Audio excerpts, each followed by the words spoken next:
Heilig, heilig, heilig is die Here God, die Almagtige.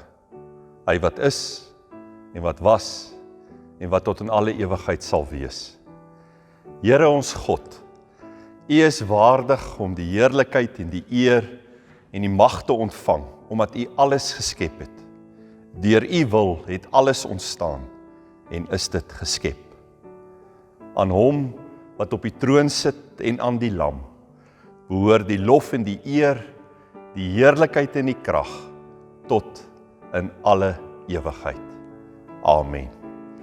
Dis 'n voorreg om vanoggend weer op hierdie wyse saam met jou te kan kuier, en vir jou ook te kan groet met hierdie woorde uit Openbaring 4 en 5. En wat 'n voorreg dat ons mag weet, dat ons vanoggend in die teenwoordigheid is van die Vader, die Seun en die Heilige Gees.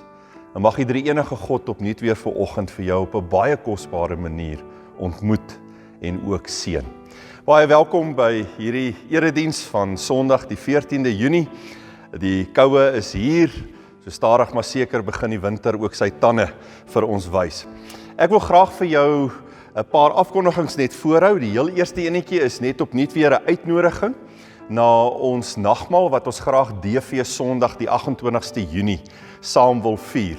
So stadig maar seker begin vir jou die tekens van brood en wyn ook voorberei, kry dit in plek, en dan kan ons ook daardie oggend dan ook saam nagmaal as broers en susters in ons Here Jesus Christus vier.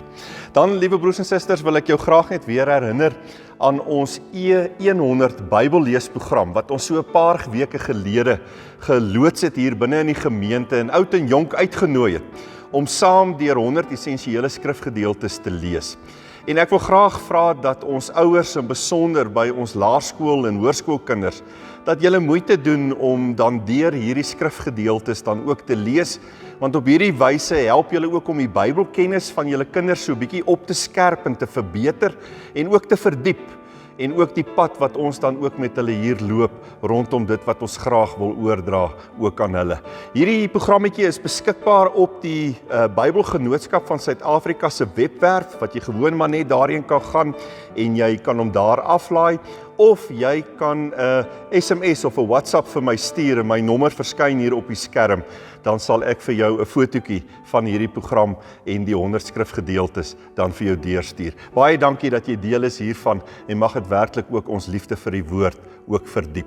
Dan, liewe broers en susters, twee saakies so rondom ons gebed binne in die gemeente.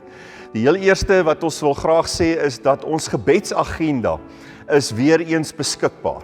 Nou, die maklikste platform waar jy die gebedsagenda op hierdie stadium kan kry is op ons Facebookblad, waar jy gewoon net in Facebook na NG Grimbeek Park toe gaan, en jy sal daar die gebedsagenda vir Junie maand met al ons gebedsversoeke sal jy kry, en jy sal ook die name van al ons siekes en noodlydendes sal jy ook daar kry. Dan 'n tweede saak waartoe ek vir jou wil uitnooi rondom gebed hier in die gemeente, is ons gebedsmanna. En daar's 'n hele klomp van julle wat reeds deel is hiervan, maar ons wil graag vir jou uitnooi om, as jy nog nie deel is hiervan, die deel hiervan te word. En dit is 'n daaglikse stukkie pitkos, 'n daaglikse stukkie gebedsondersteuning, wat ons op 'n WhatsApp groep uitstuur, en wat jy baie vroeg in die oggend ontvang, om ook vir jou geestelik te bemoedig, en ook vir jou pad vir die dag wat voorlê. Jy kan inskakel by hierdie groep, deur gewoon net die kerkkantoor te skakel, en jou naam deur te gee, en ons het groot vrymoedigheid om dan ook vir jou op hierdie wyse dan ook deel van hierdie gebedsmanna groep te maak. En liewe broer en suster, kan ek maar net vir jou oproep, kom ook in ons stilte tyd, in ons huisgesin godsdiensttyd, kom ons ook as gemeente kollektief by mekaar, en ons bid ook vir mekaar, vir ons land, vir die wêreld, maar ook bo alles, dat God nog steeds verheerlik sal word, ook in ons lewens in hierdie tyd. En dan, liewe broers en susters, 'n laaste afkondigingkie, gaan maar net rondom die eredienste hier binne in ons kerkgebou, dat ons nog steeds by 'n besluit staan om dit tans die kerkgebou gesluit te hou vir eredienste tot verdere kennisgewing. So stadig maar seker beweeg ons in 'n rigting om van ons kleiner groepe in die gemeente in te bring hier na die kerkgebou. Baie dankie ook vir julle begrip en verstaan ook hier rondom. Liewe broers en susters, ek wil graag vanoggend so 'n bietjie saam met jou gesels uit die boek Openbaring. Ons gaan so deur 'n paar hoofstukke saam net blaai vanoggend en dit gewoon net gebruik om net 'n stuk rustigheid en vrede opnuut net weer in jou en my hart te bring. En ons gaan vanoggend so 'n bietjie saamgesels rondom die hele tema van orde tussen chaos. Orde tussen chaos. En ek wil graag aan die hand daarvan wil ek so 'n bietjie saam met jou gesels. Ons gaan ook die skrifgedeeltes vanoggend, anders as gewoonlik, gaan ek dit vir jou aan die orde stel wanneer ek dan by daardie spesifieke gedeelte dan nou kom. Nou liewe broer en suster, liewe vriend en vriendin, dis moeilik om te glo dat ons al bykans 11 weke in grendeltyd is. En hierdie COVID-19 virus het ons wêreld soos 'n bom getref en alles tot stilstand geruk. Die ekonomie, ons besighede, skole, universiteite, kerke en gemeentes se lewe en ook jou en my persoonlike wêreld. Vir baie van ons het die lewe in 'n oogwink verander. En ons bevind ons in nuwe, onbekende, onsekere en ongetoetste rowwe vaarwater. En ons sit elkeen met uitdagings en ons moet kop bo water hou in hierdie onseker tye. Jy moet antwoorde op moeilike vrae verskaf. Jy moet gesinslede en vriende wat emosioneel swaar kry, moet jy moed inpraat. Jy moet finansiële raadgewer wees. Jy moet onderskeidend met nuusberigte omgaan. En ons stoei en ons worstel almal met regulasies en besluite wat mense se lewens en beroepe ingrypend raak. En dit laat my partykeer voel asof ek 'n pendulum is wat partykeer hier aan die kant van onbillikheid en irrasionaliteit is. En dan skielik weer swaai na 'n gevoel van, weet jy wat, dis oukei, dit is aanvaarbaar. Boonop sit en stoei ons of skop ons ook eksistensiële vrae of geloofsvrae in ons harte en in ons menswees, skop ons dit ook rond. Vrae soos, is God aan die stuur van sake? Of is hierdie wêreld net een groot stuk chaos op hierdie stadium, waaroor selfs God nie eens meer beheer het nie? Is God aan die stuur van sake? Nou liewe broer en suster, as ons kyk na die boek Openbaring, dan sien ons hoe hierdie aangrypende boek Jesus Christus se heerskappy en triomf vir ons in 'n paar groot bedrywe beskryf. Vat ons hierdie boek in die woord en ons blaai so 'n bietjie deur om, dan sien ons in Openbaring 1 tot 3 hoe Johannes vir ons beskryf hoe Christus op 'n unieke manier by die kerk, by gemeentes soos hierdie aanwesig en teenwoordig is. In Openbaring 4 tot en met hoofstuk 11 beskryf Johannes vir ons Christus se heerskappy oor die ganse kosmos.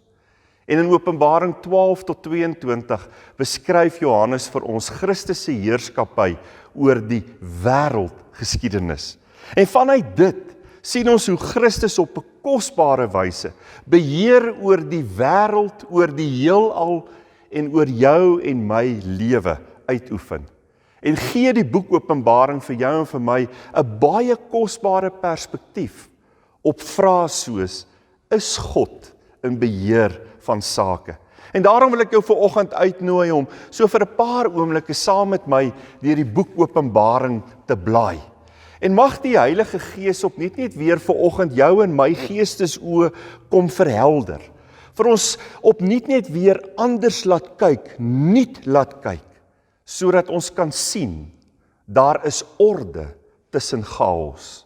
Daar is orde tussen chaos. En ek wil graag so by 3 hoofstukke in die boek Openbaring saam met jou stil staan. En die heel eerste hoofstuk wat ek saam met jou wil lees, is die hoofstuk uit Openbaring 5, daarvan af vers 1 tot 14, wat ek saam met jou wil lees, waar Johannes vir ons 'n beskrywing gee van sy visioen, toe God hom toegelaat het om die hemelse troonsaal te sien. En om vir jou te help te verstaan in hierdie treffende gedeelte van wat hier aan die gebeur is, net 'n paar vinnige verduidelikende opmerkings oor getalle en simboliese beelde wat ons hier kry.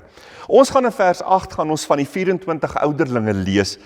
En daardie 24 ouderlinge is 'n simboliese beeld om die ganse kerk vir ons te verbeeld. Ons gaan in vers 6 van die 4 lewende wesens hoor wat die ganse skepping simboliseer. In vers 6 gaan ons ook hoor van die 7 horings van die lam wat dui op ons Here Jesus Christus se absolute mag. Die 7 oë op daardie horings dui op die Heilige Gees.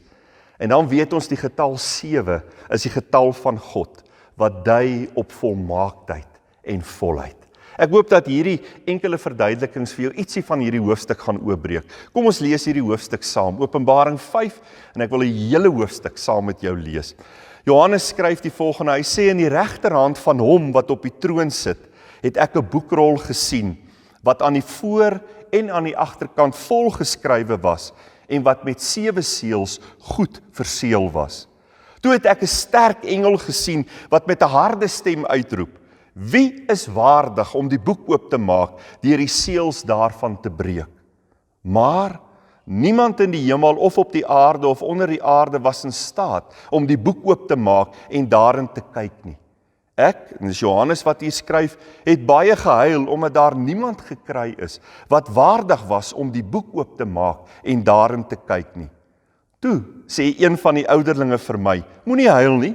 Kyk, die leeu uit die stam van Juda, die afstammeling van Dawid, het die oorwinning behaal en kan die boek met die 7 seels oopmaak. Toe het ek voor die troon wat omring was deur die 4 lewende wesens, tussen die troon en die ouderlinge, 'n lam sien staan, die een wat geslag was. Hy het 7 horings en 7 oë gehad. Die 7 oë is die 7 geeste van God wat oor die hele aarde uitgestuur is. Hy het toe gegaan en die boek ontvang uit die regterhand van hom wat op die troon sit. Net toe die lam die boek neem, het die 4 lewende wesens en die 24 ouderlinge voor hom gekniel. Elkeen van hulle het 'n siter gehad en 'n goue bak vol wierook, die gebede van die gelowiges. Toe sing hulle 'n nuwe lied. U is waardig om die boek te neem en die seels daarvan oop te maak, omdat u geslag is en met u bloed mense vir God losgekoop het, uit elke stam en taal en volk en nasie. U het hulle 'n koninkryk en priesters vir ons God gemaak, en hulle sal oor die aarde regeer. Toe het ek rondom die troon en die lewende wesens en die ouderlinge 'n groot menigte engele gesien. Daar was duisende der duisende, ja miljoene der miljoene. Ek het hulle hard hoor uitroep: Die lam wat geslag was is waardig om die mag en rykdom, die wysheid en sterkte, die eer, heerlikheid en lof te ontvang. Die hele skepping, alles in die hemel en op die aarde en onder die aarde en op die see, ja alles wat daar is, het ek hoor sê: Aan hom wat op die troon sit en aan die lam behoort die lof en die eer, die heerlikheid en die krag tot in alle ewigheid. Die 4 lewende wesens het gesê Amen. En die ouderlinge het gekniel en God aanbid. Wat 'n aangrypende hoofstuk om te lees in Openbaring 5. Wat lees ons hier? Ons lees hoe Johannes vir 'n kort rukkie hom bevind op die heiligste terrein in die ganse kosmos, naamlik in God se troonsaal. En Johannes beleef hier 'n aangrypende gebeurtenis. Hy sien dat God 'n boekrol in sy hand vashou wat dig verseël is. In hierdie boekrol is God se raadsplan vir die wêreld. Maar ongelukkig is daar niemand in die hemel of op die aarde gekry wat hierdie boekrol kan oopmaak om God se plan in werking te stel nie. En dan doen Johannes iets wat seker nog nooit van tevore en ek glo ook nooit weer daarna in die hemel plaasgevind het nie. En dit is, hy het begin huil. Want hy weet dat die lotgevalle van die ganse mensdom afhanklik is van die oopmaak van daardie boekrol. Maar dan, te midde van Johannes se hartseer, sê een van die lede van die hemelse kerk vir hom, dat daar wel een persoon is wat dit kan oopmaak, naamlik die leeu uit die stam van Dawid. uit die stam van Juda, ons Here Jesus Christus. As Johannes dan rondkyk, dan sien hy hom daar by God se troon staan.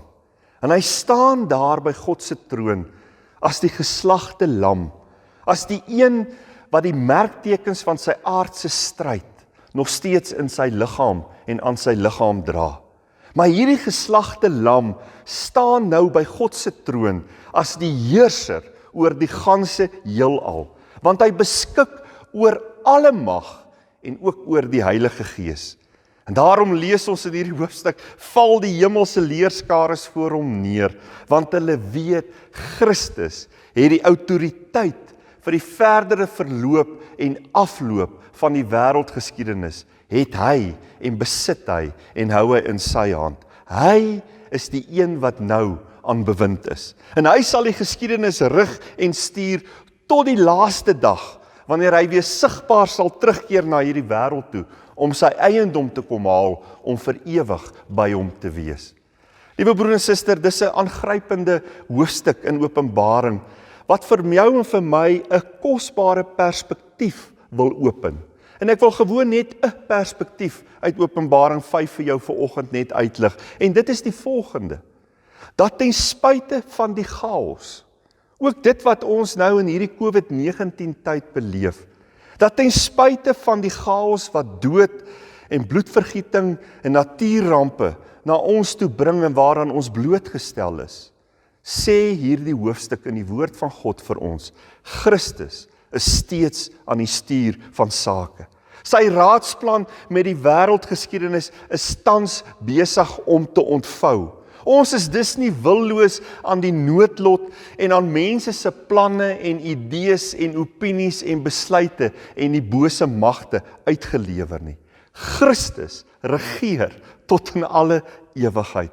En hy laat nog steeds die wêreldgeskiedenis, deur alles wat alreeds gebeur het en wat nog in hierdie wêreldse geskiedenis kan gebeur, laat hy nog steeds die wêreldgeskiedenis afstuur na sy wederkoms toe.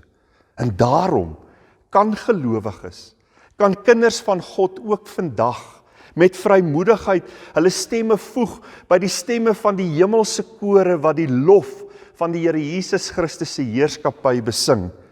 En kan gelowiges ook in 'n dag en 'n tyd soos hierdie ophou om in die koor van al die hooplose en pessimistiese mense rondom ons te sing.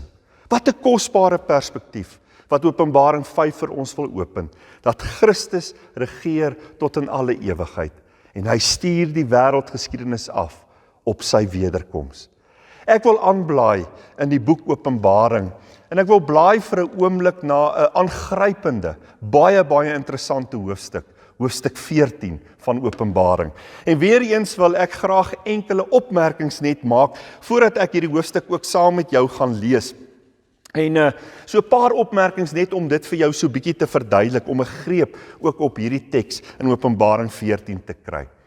Die 144 gelowiges waarvan ons nou in vers 1 gaan lees, is 'n simboliese getal wat op al die gelowiges dui, wat nog oor al die eeue en in die eeue wat nog gaan kom, hier op aarde gaan wees, totdat die wederkoms van ons Here Jesus Christus gaan plaasvind. Dis 'n getal om te sê, dis al die gelowiges hier wat deel is van die pad en die ewigheid saam met Christus. Sion of Sionsberg waarvan ons gaan lees, is simbool van Christus se teenwoordigheid by sy kerk.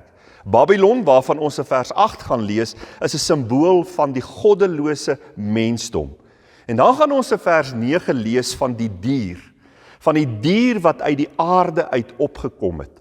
En dit is 'n simbool wat wys op die bose.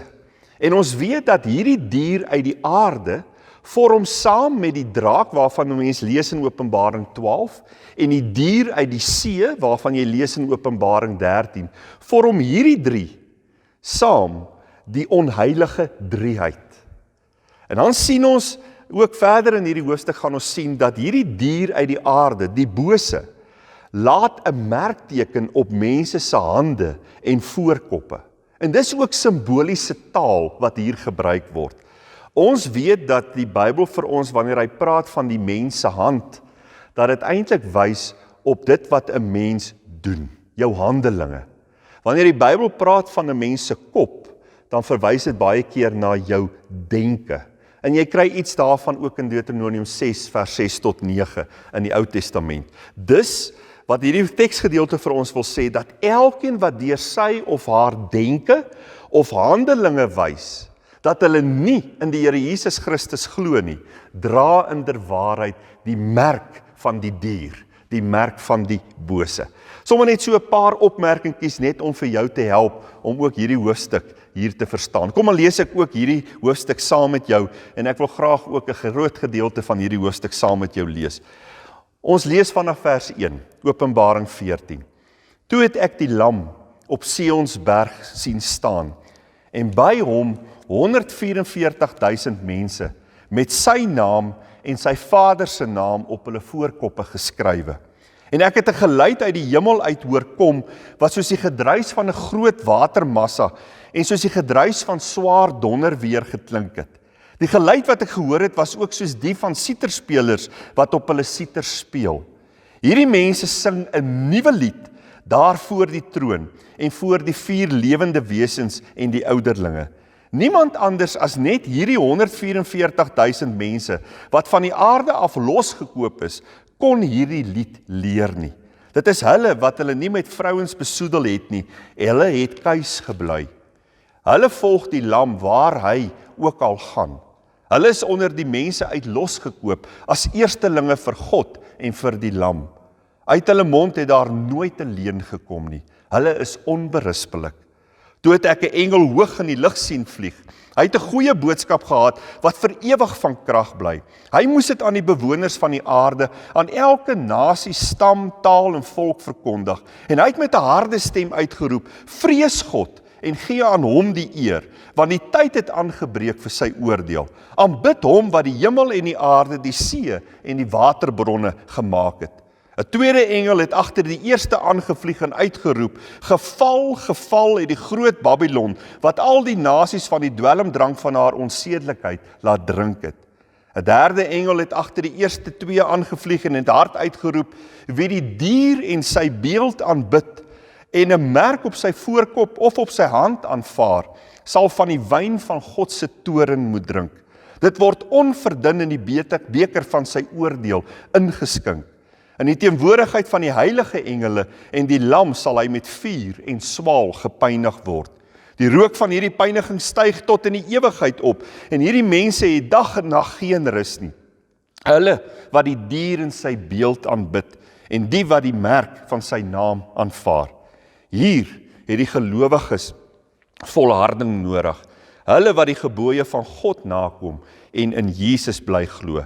Toe het ek 'n stem uit die hemel hoor sê: "Skryf op, geseënd is die wat van nou af in die Here sterwe. Ja, sê die Gees, hulle sal rus van hulle arbeid, want alles wat hulle gedoen het, volg hulle." Wat 'n aangrypende hoofstuk. Wat lees ons hier? Hoe moet ons hierdie gedeelte verstaan? Dit lyk vir my, liewe broer en suster, dat ons vir mekaar kan sê, aan die een kant lees ons hier dat daar heers chaos in die wêreld. Openbaring 14 vers 6 tot 13 vertel vir ons dat in die sondige wêreld, daar waar Satan die scepter swaai, mense weier om onder God se beheer te lewe en hulle self onder sy beheer te stel. Daar heers chaos in die wêreld. Hulle leef soos wat hulle wil en hulle doen net wat hulle wil, soos wat ons ook maar in ons dag en tyd onder die mensdom agterkom. Maar, sê hierdie hoofstuk vir ons, hulle gedrag gaan nie ongemerk by die hemele verby nie, want God berei sy oordeel vir hulle voor. En liewe broer en suster, hierin het ek en jy 'n stukkie troos te vind, dat God al die ongeregtigheid en die onregverdigheid, dat hy dit ook sal uitsorteer. Daarom dat Paulus vir ons herinner in Romeine 12 vers 19, dat ons nie self hoef wraak te neem nie, maar dat ons dit kan oorlaat aan God, want dit is sy reg om te straf en te vergeld. Kortom, God word nie ontkant betrap deur die wat buite sy wil lewe nie. Dit lees ons in vers 6 tot 13. Maar dan lees ons aan die ander kant, dat te midde van hierdie moeilike omstandighede en chaos op die aarde, wys hierdie hoofstuk vir ons op 'n ander dimensie. En om dit raak te sien, het jy 'n geloofsoog nodig. Jy het nodig om aan Jesus se kant te kom staan. En as jy dit doen, sien jy skielik Sionsberg raak, daar waar die lam staan. En as jy baie mooi kyk, dan sien jy boonop dat al God se kinders is rondom die lam vergader. Terwyl die sondige wêreld in hulle sondes verstik, is Christus in die midde van sy aardse kerk, van gemeentes soos hierdie, van gelowiges soos ek en jy. Hy's in ons midde, terwyl die sondige wêreld in chaos gedompel is. Waar Christus in die midde van God se kinders staan, sien ons is daar orde en is daar kalmte, teenoor chaos en onrus wat elders heers. Ons lees, daar word nuwe liedere gesing, daar word fees gevier. En hoe dan anders? Want Christus self is by sy mense. Christus pas God se kinders op. Geen een van die wat hy met sy kosbare bloed losgekoop het en vrygekoop het, sal ooit weer uit sy hand kan glip nie. Daarvoor was die offer wat hy gebring het eenvoudig te duur. Die prys was gewoon net te hoog. Hy het nie sy koningskroon vir 'n diensknegkleed en 'n kruis verruil, net om nou te staan en toekyk hoe sy versoeningswerk deur die bose hier op aarde ongedaan gemaak word nie. Meer nog, ons lees in vers 1, dat Jesus pas God se kinders so goed op, dat hy self sy eie naam en sy Vader se naam op God se kinders se voorkoppe uitgegraveer het. Wat is die perspektief wat hierdie interessante hoofstuk 14, vir jou en vir my wil gee? Ek dink twee goedjies. Die eerste ding is, God sit nie maar net passief en toekyk hoe sondaars sy genade vertrap nie. Selfs al bevind die mensdom hulle buite God se wil en is hy op 'n unieke manier dan ook op pad in sy eie rigting, stuur God die geskiedenis van die mensdom in hierdie wêreld nog steeds af op die oordeelsdag. Maar tweedens sien ons dat God geen een van sy kinders, selfs in die midde van chaos, sal hy hulle laat verlore gaan nie. God sal geen een van sy kinders laat verlore gaan nie. En daarmee, liewe broer en suster, gee hierdie hoofstuk ook vir jou en vir my moed en troos. Soms voel dit asof die Here ver is van ons. Partykeer voel dit vir ons selfs dalk in hierdie tyd asof God sy rug op ons gekeer het en dalk nie eens meer hoor as ons tot hom bid en tot hom roep nie. Maar Openbaring 14 sê vir ons, dit is nie moontlik nie, want Christus hou ons derentyd vas. Christus is derentyd in die midde van God se kinders. Te midde van sy program om die heelal in stand te hou, het hy selfs die tyd om die hare op elkeen van ons se koppe te tel. Wat 'n ongelooflike stuk troos en moed om te kry uit hierdie hoofstuk. Ek wil aanblaai en ek wil blaai na die laaste hoofstukke van die boek Openbaring. Nou wonder ek of jy ook een van daardie mense is wat wanneer jy 'n storieboek in die hand neem, of jy ook baie keer gou vinnig na die agterkant van daardie boek blaai. Net om seker te maak dat die held of heldin van hierdie boek dit darm maak tot heel aan die einde. Hoekom? Want ek dink ons almal hou daarvan om boeke te lees, stories te lees, wat goeie eindes het. Die hartseer is, liewe broer en suster, dat so min van ons as kinders van God dit ook doen met die Bybel. Ek dink ons het die verantwoordelikheid om die Bybel deur te lees en nie net by enkele versies stil te staan nie.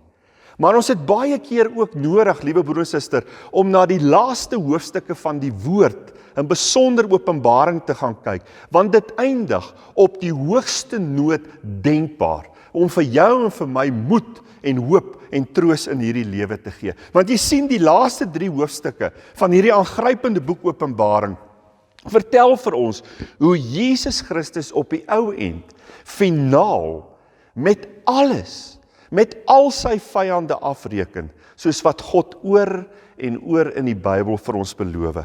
Daar word ook vir ons vertel van 'n nuwe hemel en 'n nuwe aarde wat uiteindelik elke gelowige se deel gaan wees. Die groot boodskap van die boek Openbaring is dat Christus tot op die heel laaste dag aan die stuur van sake is, van hierdie wêreldse geskiedenis en die heelal. Ons weet dat die bose, wat ook 'n speler in hierdie sondige wêreld is, en waarmee ons ook moet rekening hou, dat hy ook daar is. En ons weet dat die bose verlei mense tot ongeloof en tot opstand teen God. En in daardie proses dompel hy die wêreld in groot elende en hartseer. Maar die kosbare is, dat God het 'n perk aan die Satan se mag gestel. En dit is wat Openbaring 20 en 21 en 22 vir jou en vir my vertel. En Openbaring 20 teken vir ons op 'n aanskoulike wyse hoe God 'n bepaalde dag in die geskiedenis gaan ingryp. Hoe hy op daardie dag gaan ingryp en eens en vir altyd Satan en sy trawante daarmee hulle gaan afreken. En ek wil hierdie boodskap afsluit vanoggend om gewoon net vir jou ietsie van hierdie ongelooflike hoë noot waarop die wêreldgeskiedenis afloop en gaan eindig, om dit net vanoggend vir jou te lees. En ek nooi vir jou om saam met my te lees uit Openbaring 20, daar vanaf vers 11, en ek wil so 'n stuk in Openbaring 21 saam met jou lees. Openbaring 20 vers 11. Toe het ek 'n groot wit troon gesien en die een wat daarop sit. Die aarde en die hemel het voor hom pad gegee en daar was nie meer plek vir hulle nie. Ek het die dooies groot en klein voor die troon sien staan en die boeke is oopgemaak. Daar is ook 'n ander boek oopgemaak, dit is die boek van die lewe. Die dooies is toe geoordeel volgens wat daar in die boeke geskrywe staan oor alles wat hulle gedoen het. Die see het die dooies teruggegee wat daarin was en die dood en die doderyk het die dooies teruggegee wat in hulle was. En oor elkeen is geoordeel volgens wat hy gedoen het. Toe is die dood en die doderyk in die vuurpoel gegooi. Dit is die tweede dood, die vuurpoel. As daar gevind is dat iemand se naam nie in die boek van die lewe geskrywe staan nie, is hy in die vuurpoel gegooi. Toe het ek 'n nuwe hemel en 'n nuwe aarde gesien. Die eerste hemel en die eerste aarde het verdwyn en die see het nie meer bestaan nie. En ek het die heilige stad, die nuwe Jerusalem wat van God uit die hemel uit sien, van God af uit die hemel sien afkom. Die stad was gereed soos 'n bruid wat vir haar man versier is. Toe het ek 'n harde stem van die troon af hoor sê, kyk, die woonplek van God is nou by die mense. Hy sal by hulle bly. Hulle sal sy volke wees en God self sal by hulle wees as hulle God. Hy sal al die trane van hulle oë afdroog. Die dood sal daar nie meer wees nie. Ook leed, smart en pyn sal daar nie meer wees nie. Die dinge van vroeër het verbygegaan. Toe sê hy wat op die troon sit, kyk, ek maak alles nuut. En daarna sê hy, skryf hierdie woorde op, want hulle is betroubaar en waar. Verder sê hy vir my, dit het klaar gebeur. Ek is die Alfa en die Omega, die begin en die einde. Aan elkeen wat dors het, sal ek te drinke gee uit die fontein met die water van die lewe, verniet. Elkeen wat die oorwinning behaal, sal dit alles kry. En ek sal sy God wees, en hy sal my seun wees. Wat 'n hoogtepunt, waarmee hierdie boek eindig. En om te dink dat ek en jy deel daaraan gaan hê. Liewe broer en suster, ek wil sluit. Ons lewe in 'n baie de mekaar wêreld. 'n Wêreld waarin daar vir baie mense geen hoop meer is nie. Maar die boek Openbaring laat egter die volgende boodskap vanuit God se hart in ons midde. In die heel eerste plek herinner dit vir ons daaraan dat Christus regeer as die leeu van Juda tot in alle ewigheid. En hy laat die wêreldgeskiedenis ook in die midde van die goed wat ek en jy in ons leeftyd hier op aarde beleef. Hy laat die wêreldgeskiedenis afstuur op sy wederkoms. In die tweede plek, God sal geen een van sy kinders laat verlore gaan nie. In Christus hou ons derentyd vas. En op 'n kosbare, kragtige wyse is Christus deur die Heilige Gees in ons midde, om vir ons troos en vertroosting, hoop te gee, sodat ons dit ook vir ander kan aangee. En laastens, God se kinders het 'n toekoms. En die laaste bladsye van ons lewe sal op die hoogste noot denkbaar eindig, wanneer ons 'n sigbare hereniging gaan hê met ons hemelse Vader. Deur al die swaar kry en chaos heen, sal God die nuwe hemel en die nuwe aarde uiteindelik laat aanbreek. God gee net te veel vir al sy kinders om ons vir altyd onder die juk van sonde, siekte, swaar kry, COVID-19, korrupsie, misdaad, ongeregtigheid gebuk te laat gaan. God gee net te veel om vir jou en vir my, om ons net te los. Liewe broer en suster, dit is asemrowende goeie nuus. Kortom, daar is orde tussen die chaos. Mag die Here vir jou deur die Heilige Gees dit laat raak sien in hierdie tyd. Kom aan bid ek saam met jou. Hemelse Vader, baie dankie vir die voorreg om vanoggend so vir 'n paar oomblikke deur hierdie kosbare, aangrypende boek Openbaring te blaai. En baie dankie dat ons vanoggend opnuut weer bewus kan word van die heerskappy van ons Here Jesus Christus. Here Jesus, dankie dat ons U kan bely en kan loof en prys en kan getuig dat U die lam van God is wat vir elkeen van ons geslag is. Maar dat ons ook mag weet dat U is die leeu uit die stam van Juda, die oorwinnaar, en dat U die wêreldgeskiedenis in U hande hou. Maar dankie dat U ook die een is wat op 'n kosbare wyse vir elkeen van U kinders, vir elkeen van ons vashou, en dat U ook in ons midde is met alles wat ons elke dag beleef en ervaar, en dat U in die groot trou en genade deur die Heilige Gees vir ons troos en vertroos, hoop gee om dit ook vir ander aan te gee. En dankie dat die woord ook vanoggend ons net weer herinner dat ons het ook 'n toekoms saam met die Here God tot in alle ewigheid. En dankie dat U 'n God is wat alles in U hande vashou, ook ons, en dat ons te kosbaar is vir U om ons net te los. O Here, wil U vir ons help om deur die inwerking van die Gees opnuut net weer ons geestesoë vanoggend so in te stel dat ons sal raak sien, daar is orde tussen al die chaos. Dankie dat ons vir mekaar kan bid, dat ons vir ons siekes kan bid, vir hulle wat hartseer is, wat in hierdie tyd geliefdes aan die dood afgestaan het. Here, dat ons vir mekaar kan bid vir ons gesondheid, vir ons land en sy mense, en kan vra, Here, dat U ook vir ons binne die omstandighede van die COVID-19 virus ook uitkoms sal gee met medikasie en vaksines wat die mense se lewens kan spaar en kan red. Ons bid vir hulle wat aan die voorpunte van hierdie pad loop, Here. Ons dink aan ons verpleegsters en dokters, Here, ook ons leiers wat besluite vir ons land en sy mense moet neem. Here, mag dit alles strek tot die heil en die seën van ander. Mag ons met liefde met mekaar omgaan, maar bo alles mag U ook in dit alles raak gesien word en ook erken word dat U is God tot in alle ewigheid. Ons bid dit in Jesus Christus se naam. Amen. Liewe broer en suster, dis 'n voorreg om jou vandag te kan groet en te kan seën. En mag die genade van ons Here Jesus Christus en die liefde van God ons hemelse Vader en die teenwoordigheid van die Heilige Gees by jou wees en bly tot in alle ewigheid. Amen.